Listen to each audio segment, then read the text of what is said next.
guys, it's Kelly here, and I'm back with another video. Today's video features a new to me stamp company. This is Scrappy Tails, and I am using their Mini Ghost, the Witch's Brew stamps and dies, the Spider Witch stamps and dies, and then I think it's the Graveyard Slimline. Sabrina very generously sent me all of the things I asked for, and so I wanted to use all of them in a scene.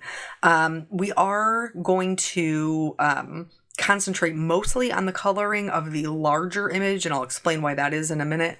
But so first things first, I laid out all my stamps, everything that I wanted to use, and I'm stamping them in a Copic Safe ink because that is what I will be doing my coloring with. This is part of their newest release. I chose to go with the Spookies because that's kind of what I was inspired by, but there are tons of other things. They have like sunflowers and a barn, and they're all super cute and stuff. So I would encourage you to check them out below. Like I said, they are a newer stamp company, I think within the last year or two, and their products are made in the USA, which you guys know I love. So they are photopolymer stamps, the clear stamps, so they're high quality. They stamped really well. I had no issues whatsoever with getting my images stamped down. But I did, I was impatient. Yes, I was. And so I started coloring before my ink was completely dry. And that means that I did have a little bit of smearing with this first color here. But I mean, I guess I didn't notice any issue in the final result. I did smear some of her freckles, which I will show you how I fixed that later. You guys know that I am perfect at being imperfect, and I make mistakes just like everybody else. And, you know, part of my card making process is coming up with how to fix those things, and I'm cool with that. So how did this video come about? So Sabrina has been one of my followers for a super long time, but even before she owned her stamp company, and she had reached out to me and sent me this very sweet message on Instagram and was like, hey, could I send you some products? Would you be willing to use them? And I was like, yeah, let me take a look at what you are doing. So I went on her website and looked to make sure that it was going to be something that was in my style, that I felt like I could do justice. And then she was like, okay, like we have this new release coming up. So she let me go look at the images, and then I picked what I wanted to work with. This I've shown all of you. And then from there, she sent it to me. They did have their design team's blog hop this past Friday. And unfortunately, I just couldn't get my video together in enough time to do that. But I'm happy to be sharing it with you now. So we're going to talk about the coloring. We're going to talk about why we're focusing on this particular image. And then there's something else I want to talk about. So the reason that I chose to do this main image is because it's very rare anymore that you see, or that I get the opportunity to color a larger image of a person. They're just not that common in the stamping industry right now. They aren't, I guess, quote unquote, what's trending. And so I don't really get to play around a lot with coloring these larger images. And so I was super excited to do that with this image. Now, I did go with my my usual skin tone because witches are known to be fairly pale. And I didn't want to color her green, which is the other skin tone that they're known for. So that's why I chose what I chose. And like, I will show you just a little bit of coloring for the other things, but most of it, the smaller images, especially like the potion bottles, like this one, I'm coloring this witch in the same skin tone, but it's extremely sped up. And so the potion bottles were really just one layer color. I didn't do a whole lot of shading because they're just kind of like add-ons. I did do some shading and things on the cauldron and this particular witch, but everything I did to this witch, I did to the large witch as well, like the same color combinations. So I just didn't want to extend the video out. It's already almost 30 minutes long. And so to show you everything would have just been a little bit too much because there's so much in this scene card. So here what I'm doing is I'm using the gray, and you're probably thinking I'm a little bit crazy. I'm adding that shading to her eyes so that they have some depth. They should not just be a flat white. Here's how I'm fixing my freckles. So there's already freckles drawn into this image, which I think is super cute. And so I'm going back in with the same colors that I used to shade her skin, and I'm doing just more dots. So more stippling right over the top of the other dots. And this is going to blend them in and mask that little bit of smearing that I had with her face. And any smearing that I got around the edges was covered up by the darker shading anyway. So totally not fretting about that at all. I am going to use those same C markers to shade her collar, to add just a little bit of white. And the way that Sabrina has drawn this, she's giving you lots of guidance on where the shadows should go. So I'm just following right along with those little shading lines that she's already put in there. And so, yeah, I was really excited to just be able to color something that was a larger image. But I still wanted to make it part of a scene. And the way that I'm going to do that is by looking at perspective. So, way back when, like in my very limited art class taking in elementary school, middle school, and high school, one of the things that they taught us very early on, I think it was in elementary school, honestly, Mrs. Neroni, shout out to Mrs. Neroni, was a bird's eye perspective. And so that is when you have like a vanishing point and your perspective is from like a distance and it's coming towards you, and it will get bigger as it comes towards you. I did not do a bird's eye perspective, but that as it gets bigger as it comes towards you, is a portion of that perspective lesson. And so I knew that I wanted to use my smaller images in my background, kind of like this little witch who's brewing up her potions at her cauldron in the background, and then this image that is so large in the forefront. So it would look like, you know, you were standing in front of this one. It's like right in your face, and then all of this other stuff is kind of happening in the background. That was my goal in creating the scene. What am I doing with her hair? Somebody actually, I had done black hair quite some time ago, and I always use a different color base because I don't want the black to look gray. And so you could use, I've used blue in the past, I've used purple in the past, and I have used like a darker or a warmer brown in the past as well. And somebody was like, why don't you put natural colors in their hair? Well, first of all, because it's my card. If you want natural colors in somebody's hair, put it in your own card. That's how I feel about that. But oftentimes people have naturally an undertone to their hair when it is black, and that it can be more purple or more blue based. And then there's other people who dye their hair like that intentionally. But that's just something that I didn't want her hair to be flat and one note and look gray. She's clearly a younger witch, just starting on her career. And so I wanted her hair to be a little bit more fun. So I started by adding my shading with a V09, and then I am spreading it out with a V06. I'm going to go on top of this with my dark grays and black marker to really give it some depth and make it look more black. And then I will come back in with my purples again to do the highlights.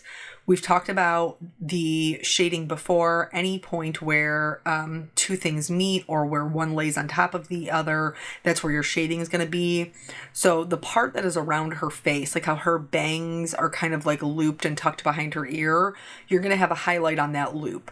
Where her hair is coming forward over her ear, where her bangs are tucked behind and that piece is forward, there's going to be a highlight there.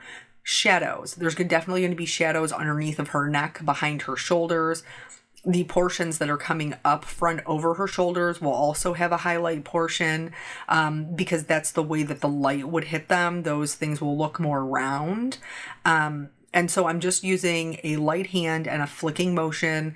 You'll have to decide if flicking towards yourself or away from yourself is more comfortable. Typically for me, flicking away from myself is more comfortable. So that's why you see so much page turning as I'm coloring in any of my videos, but especially this one. Because that's just the way that I prefer to color, and that's how I feel like I get the best use of this technique.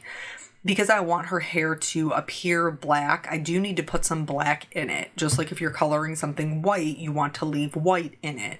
And so that's what I'm doing here. I'm going all the way out to the 100 marker. I'm not using a ton. I'm just using a little bit. I don't want to overwhelm it so that there's no depth and dimension, which is what, the highlights are going to help me create along with the shadows, but it can't just all be shadows. You know what I'm saying?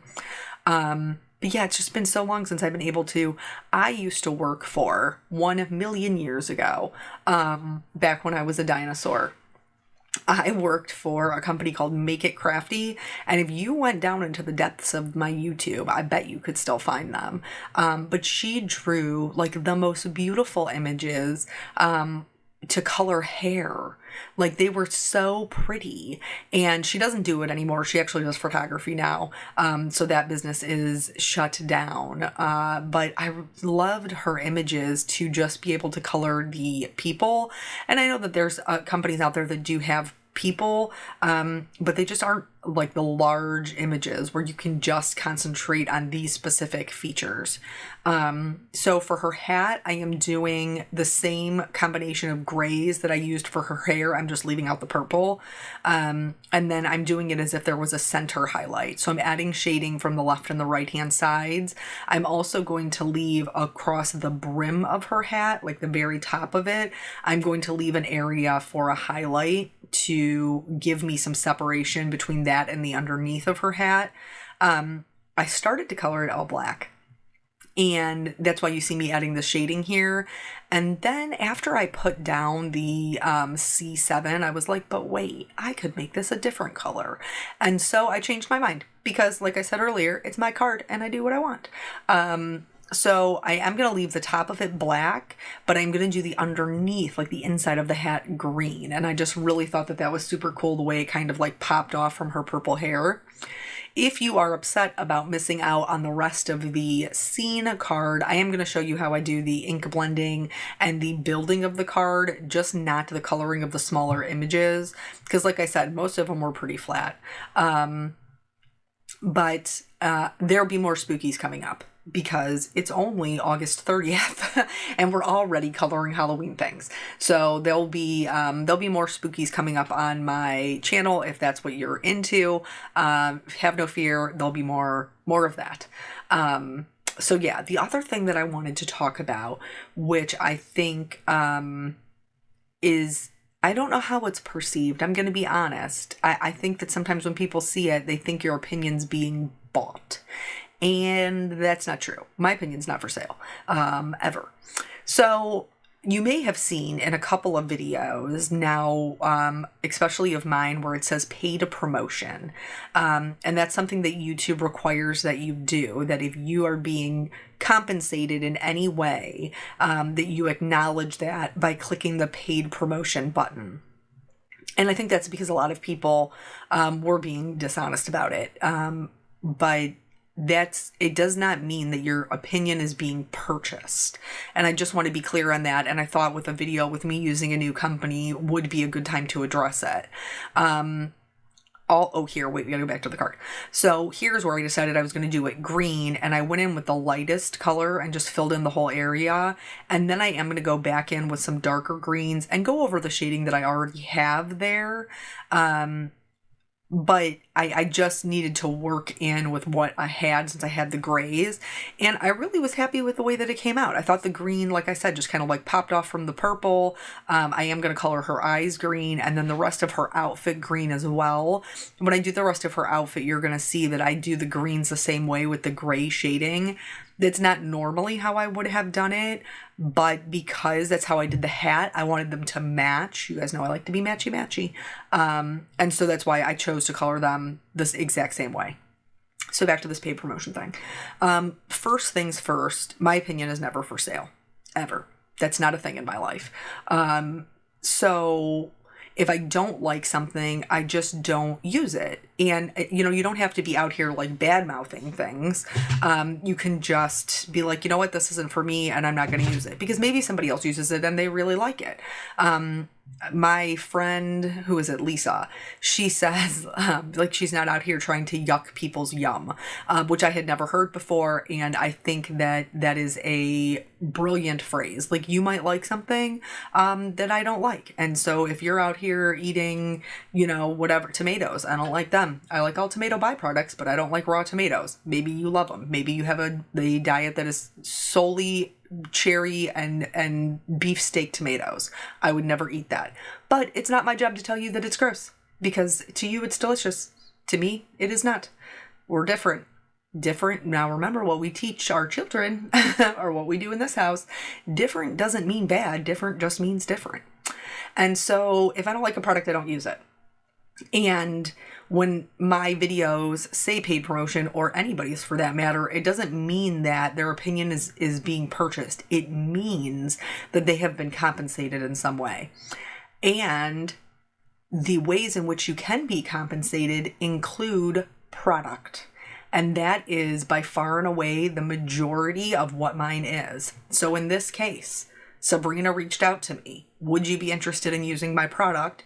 I am a follower of your channel. I would love if you would use my stuff.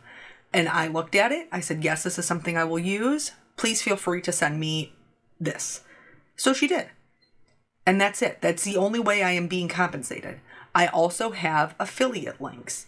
This is not anything that's new to you if you have been to my channel before. Affiliate links you have, if somebody purchases off of your link, the company pays you a percentage. It's different for all of them. Some companies do 2%. Some companies do 8%. Some do 20%. Like, it just depends on how big that company is, what they can afford, what they feel like, you know, they can afford to give people who are selling their stuffs. All of it is different. And it doesn't cost you anything to shop through affiliate links. You know, that comes out of the budget of the company, not the customer. And so when I, most of the time, am selecting paid promotion, it's not because they're paying me cash money to use their product. It's not because they're purchasing my opinion. It's simply because they sent me product I didn't have to pay for. And YouTube is very clear on what it is that you have to claim paid promotion for, and that is one of them. So don't be surprised if you start seeing that a lot more around on people's YouTube channels, because you do have to be, you know, honest. you do have to be honest, and take ownership of those things when you are being compensated in some way. Now, a lot of, you know, design teams, you're only getting, you know, paid in product. We won't even get into that because that's going to be a whole separate video. We talked about that. Several of you said you would be interested in knowing about design teams and making money and things like that. So I will stave that off, that conversation, for another day. But I just wanted to explain to you what the paid promotion meant and why you might be seeing it more often. Back to the card.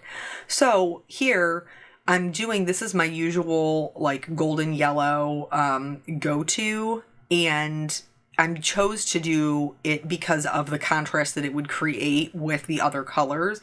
I don't necessarily know that I've ever seen a witch wearing a gold buckle. I think most times they're silver, but I had so much black going on that I wanted something that was going to kind of pop. So now that everything is colored, I am going to put my die cuts in place. Here originally, and I think it's just because I'm used to cutting everything out of white. I originally put my graveyard scene on white, but I actually want to cut it out of black because it's a silhouette. And then I am going to do my ink blending in the background. I didn't show you, but there is a thin traced line here, and that is I just traced the die cut so that I would know how far to ink down for my skyline versus my grasses. And I went with blues, no big shock, nobody is surprised here, but they are more on the teal side because I used Mermaid Lagoon and Uncharted Mariner, and then I brought back in my Chip Sapphire and my black soot. Because I do love the Uncharted Mariner, but I still need that navy, I do. Especially for a night sky, like I just need a way to make it a bit darker. I love, love, love, love the glow that this gives from behind that graveyard scene. The salty ocean at the very bottom gives this kind of like eerie little glow out of the graveyard, which I think is super fun. This is totally sped up, by the way. I do not ink blend this fast. And then now that my sky is done, I'm going to go in with my grasses. I intentionally left a lot more of the Twisted Citron on the right-hand side of the card because I knew that is where I was going to put my witch who has the cauldron, and I colored all of that green. So I knew that part I wanted to be lighter, as if the cauldron and the potion was kind of illuminating some sort of light, and that's why you see like this little bubble of a lighter area there in the grass. I did not do it in the sky because I'm going to have that barrier of the slimline die, so the light wouldn't continue all the way back there. So I took this all the way out, and then even added some black soot to this as well, just to make the edges all fairly dark. And then this part is done, and we're going to move on to the building. So the slimline was a little bit shorter than the slimline that I cut because I needed so many things to fit on there. So I'm just going to cut it in the center where my witch is going to go, and nobody will ever know that it doesn't go all the way across because the witch will cover the part in which I cut it up. This is, like I said, I know it's just a little bit longer. You can see, can you see my boo-boo? Here, right there, right where my tweezers are. If you look in the sky, you can see where I left a thumbprint with my rustic wilderness. Because again, I am perfect at being imperfect. I rock that. So I did leave a thumbprint there. I'm just going to put a ghost over it, y'all. I'm not even going to sweat it. It's not even going to be a thing in my life. Didn't even give it a second thought because I knew that I was going to have my little ghosts in the background.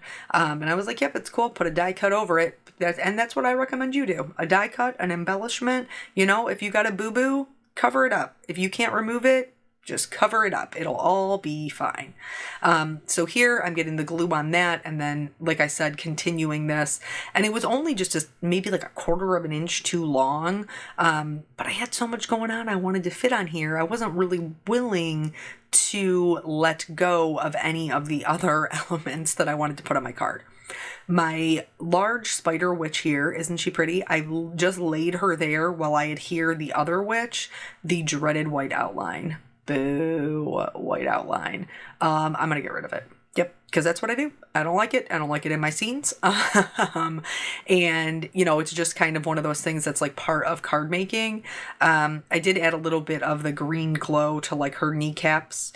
Or is that yellow? Is it green? It's one or the other, guys. It's fine. They're so close. The Y02 and the YG01 are so close in color. It could be either or.